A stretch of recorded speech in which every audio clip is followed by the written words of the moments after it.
안녕하세요. 저는 카카오 엔터프라이즈의 지식그래프 AI팀에서 근무하고 있는 엘리라고 합니다. 오늘 카카오의 지식그래프와 이를 활용한 AI 기술에 관해 많은 분들에게 소개해드릴 수 있는 기회를 갖게 되어 매우 기쁘게 생각합니다.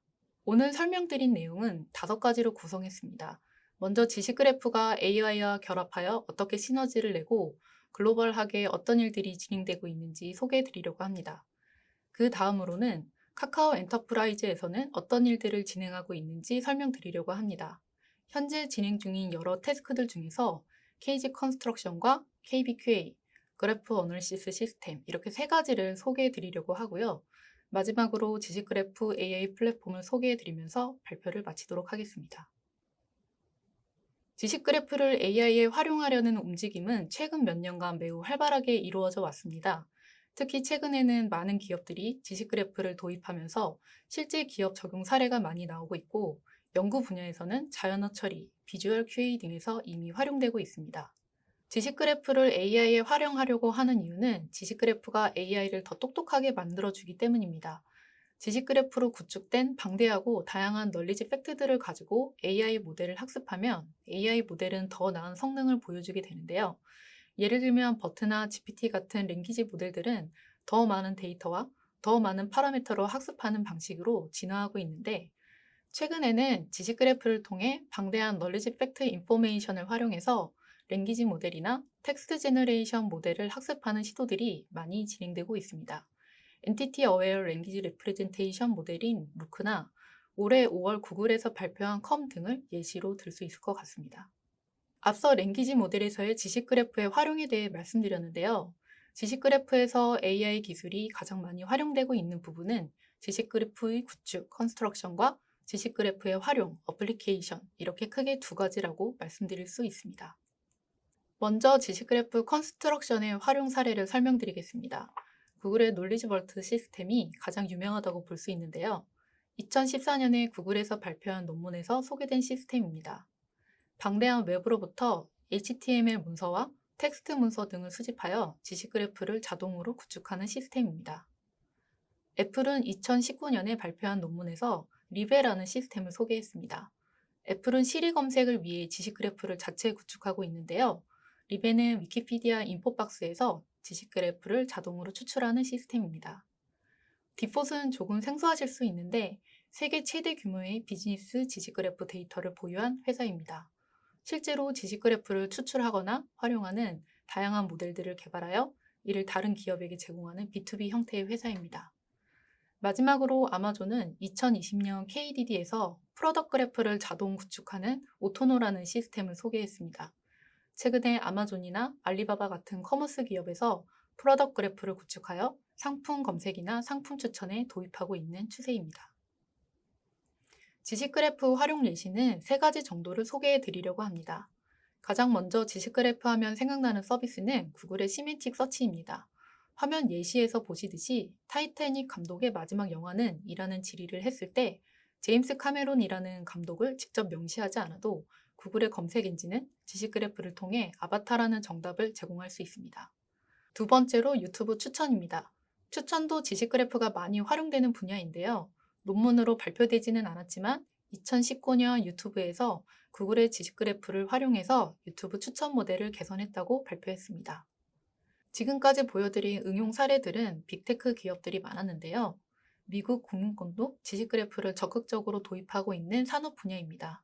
금융권에서는 지식 그래프를 구축하여 주로 고객 챗봇에 많이 활용하고 있고, 프로드 디텍션 시스템과 신용평가를 위한 분석 및 피처 개발을 하는 데에도 지식 그래프를 활용하고 있습니다.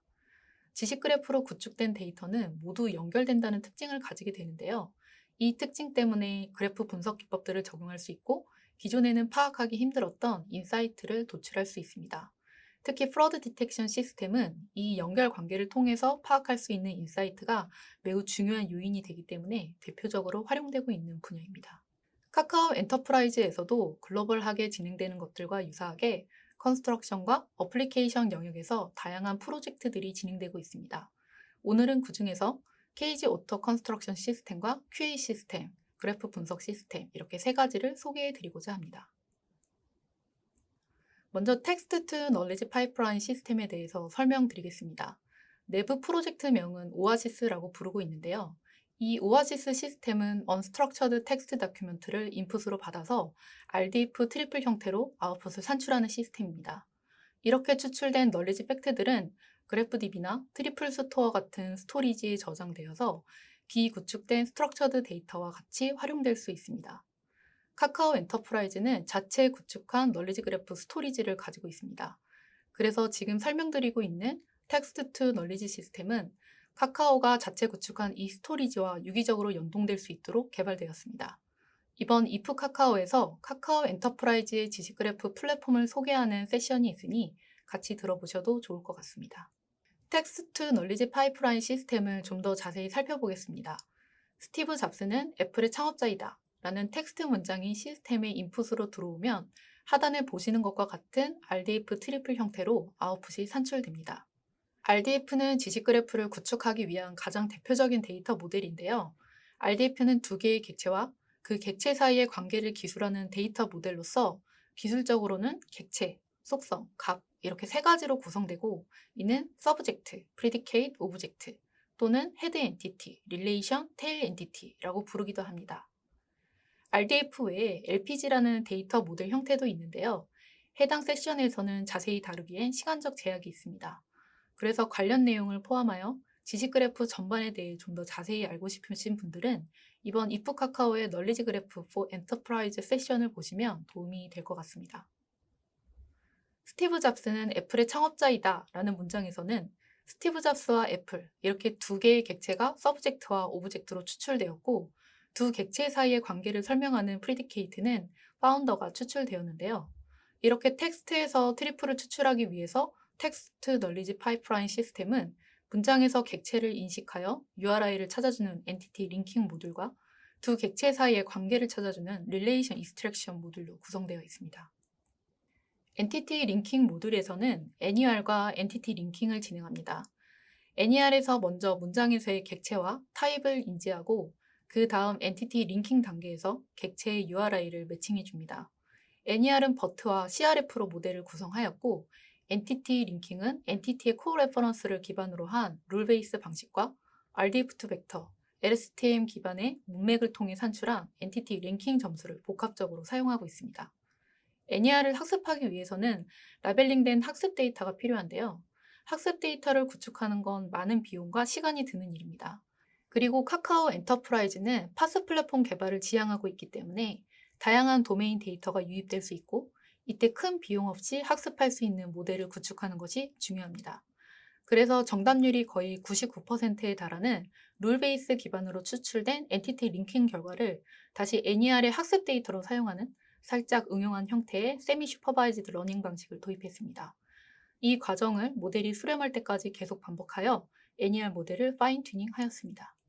릴레이션 익스트랙션 모듈은 하나의 문장에서 등장하는 여러 엔티티들 사이의 관계를 찾아주는 단계입니다. 앞서 설명드린 엔티티 링킹 모듈에서 스티브 잡스와 애플 엔티티를 찾았다면 릴레이션 익스트랙션에서는 두 엔티티 사이의 관계인 파운더를 찾아줍니다.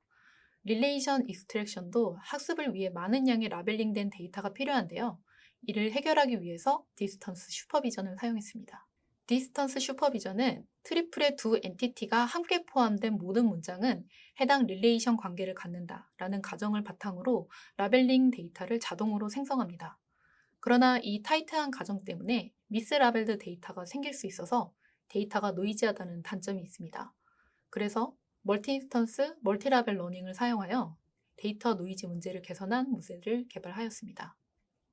멀티 인스턴스, 멀티라벨 러닝은 두 개의 엔티티가 동시에 등장하는 모든 문장을 개별 단위로 학습하는 것이 아닌 하나의 그룹으로 묶어서 그룹 단위로 학습을 진행하는 것입니다. 이때 라벨도 멀티라벨을 부여하여 모델 학습이 더 유연하게 될 수 있도록 합니다. 이렇게 되면 디스턴스 슈퍼비전보다 가정이 굉장히 완화되기 때문에 데이터 노이즈 문제를 개선할 수 있습니다. 마지막으로 이미 구축된 널리지 베이스의 타입 템플릿을 기반으로 트리플의 컨피던스 스코어를 산출하여 트리플의 밸리데이션 여부를 최종적으로 결정할 수 있도록 했습니다. 예를 들면 일반적으로 birthplace, 즉 출생지라는 프리디케이트가 있을 때 person, birthplace, person 형태의 트리플은 유효하다라고 보기는 어렵다고 판단하는 것입니다. 마지막으로 텍스트 투 널리지 파이프라인 시스템이 실제로 동작하는 데모 시연 영상을 잠시 보여드리겠습니다.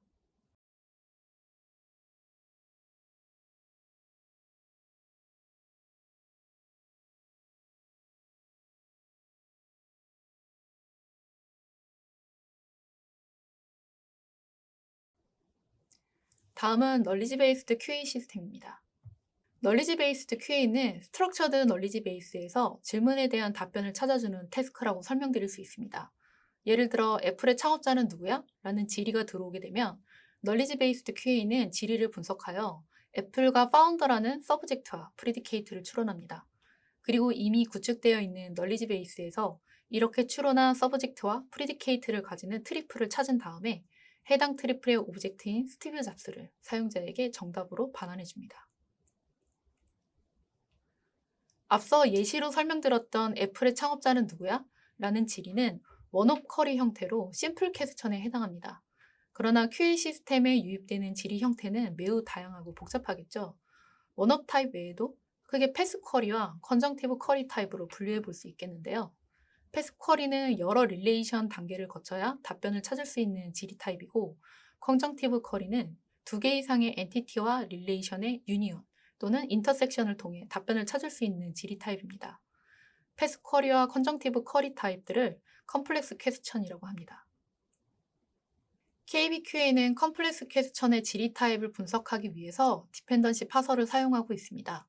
디펜던시 파서를 통해서 문장의 디펜던시 트리를 그릴 수 있는데요. 이를 통해 문장의 계층 구조 및 의존 관계를 파악할 수 있게 되고 해당 정보를 이용해 문장을 분석합니다.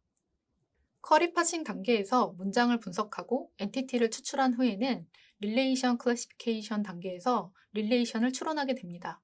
질의 문장의 워드 토큰들의 인베딩 값과 널리지 베이스의 컨디데이트 릴레이션들의 인베딩 값 사이에 디스턴스 메저를 산출하여 이를 기반으로 릴레이션 클래시피케이션을 진행하였습니다. 쿼리 파싱 단계에서는 파싱 미스가 가끔 발생할 때가 있습니다. 파싱 미스가 발생하면 여러 의미를 내포하는 패스가 추출될 수 있는데요. 이럴 경우 릴레이션 클래시피케이션이 제대로 진행되지 않을 수 있습니다. 이를 보완하기 위해서 칸디데이트 릴레이션 세트의 확률 분포의 엔트로피 점수를 활용하였습니다. 여러 의미를 내포하는 경우 하나의 릴레이션으로 확실히 분류되지 못하기 때문에 왼쪽 그래프와 같은 확률 분포를 가지게 되고 이때 엔트로피는 높게 나타납니다. 하나의 릴레이션으로 잘 분류할 경우에는 오른쪽 그래프와 같이 엔트로피가 낮은 값을 가지게 됩니다. 그래서 엔트로피가 높게 나올 경우 파싱 미스가 있는지 다시 검토를 진행해서 하나의 릴레이션으로 잘 분류될 수 있도록 하였습니다. 널리지 베이스드 QA 시스템의 아키텍처를 간단하게 표현한 그림입니다. 지금까지 설명드렸던 질의 분석, 추론, 매칭 단계로 크게 구성되어 있는 것을 확인하실 수 있습니다. 추론은 크게 두 가지 접근 방식을 가집니다. 첫 번째는 서브젝트와 프리디케이트를 추론하고 그 결과로 쿼리를 구성하여 널리지 베이스에서 매칭되는 답변을 제공하는 시멘틱 파싱 접근 방식입니다. 두 번째는 케이지 인베딩을 이용하여 케이지 리즈닝으로 추론한 결과를 답변으로 제공하는 방식입니다. 그러나 KBQA를 위한 멀티홉 리즈닝은 글로벌 소타 모델도 서비스 성능 수준으로 도달한 상태가 아니라 아직 많은 연구가 필요합니다. 저희는 널리지 베이스드 QA를 서비스 목적으로 개발하고 있기 때문에 기본적으로 시멘틱 파싱 방식으로 시스템을 구축하였고, 널리지 인베딩을 통한 케이지 리즈닝은 시스템에 부분적으로 도입하여 성능에 보완하는 데 활용하였습니다. 지식 그래프가 가장 많이 활용되고 있는 서비스 형태 중 하나는 챗봇입니다. 그리고 카카오 엔터프라이즈의 지식 그래프 플랫폼은 이미 여러분들이 많이 사용하고 계시는 헤이 카카오에 도입되어 사용자들의 다양한 질문에 답변을 제공하고 있습니다. 오늘 설명드린 AI 기술을 이용한 널리지 베이스드 QA 시스템은 기존 지식 그래프 플랫폼에서 제공하는 QA 시스템을 보완하고 카카오워크 챗봇 서비스에도 시범 도입될 예정입니다. 궁극적으로 KBQA는 널리지 그래프 기반의 어시스턴트를 지향점으로 개발을 진행하고 있습니다. 다음은 그래프 어널리시스 시스템을 소개합니다. 지식 그래프는 그래프 형태의 데이터 모델이기 때문에 다양한 그래프 분석들을 수행할 수가 있습니다. 지식 그래프 AI 플랫폼에서 제공하는 그래프 어널리시스 시스템은 사용자가 분석하고자 하는 타겟 노드와 엣지를 선택하면 자동으로 네트워크를 구성하여 페이지 랭크, 센트럴리티, 커뮤니티 디텍션, 비주얼라이제이션과 같은 다양한 그래프 어널리시스를 자동으로 수행하여 API로 제공합니다. 사용자들은 이를 통해 그래프 분석 결과를 얻고 데이터 인사이트를 쉽게 파악할 수 있습니다. 지금부터는 그래프 분석 데모 시연 영상을 잠시 보시겠습니다. 사용자가 타겟 데이터를 선택하면 데이터 사이즈에 따라 수분해서 수시간 내에 네트워크가 자동으로 생성되어 지금부터 보시는 영상과 같은 그래프 분석 결과를 제공받을 수 있습니다.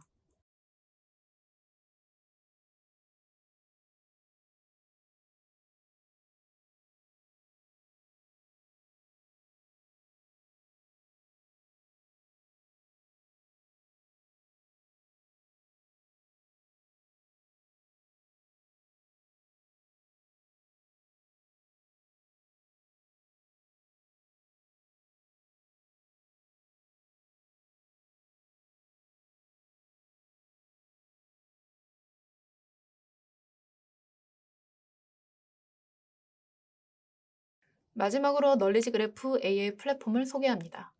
카카오 엔터프라이즈는 널리지 그래프 AI 플랫폼을 통해 앞서 설명드린 다양한 기능들을 사용자에게 제공하고 있습니다.